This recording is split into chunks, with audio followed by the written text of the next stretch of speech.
បានគេភ្លក់ហ្នឹងហើយឯជីវិតគេឯទៅបាយុឯប៉ុណ្ណឹងសោះ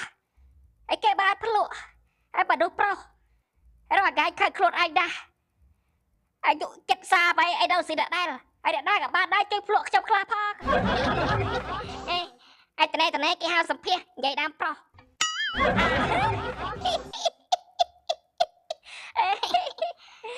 សំសាអញឯបសាប់រកកណ្តាន់ដល់ហើយ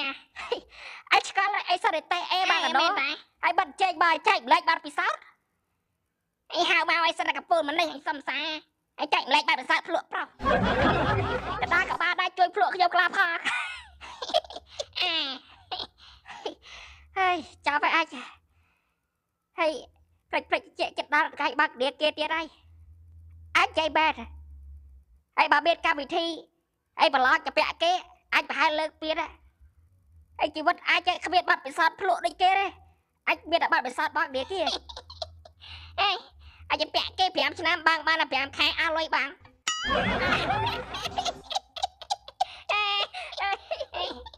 អាចពាក់គេណាស់ហ្នឹងមានអ្នកហៅទៅសម្ភារអាចតើឯកាត់កាត់ទីមួយដែរហៅអ្នកលក់ពាក់ដៀគេចែកម្លេចបាត់ពិសោធន៍ដែរឯកាត់កម្មវិធីចែកម្លេចបាត់ពិសោធន៍រៀនសោតអីទៅឯនេះចេញមកនិយាយអាដាមសាំងសាចាស់ឯដល់កម្មវិធីអប់រំហើយអញសុំអាយបានណា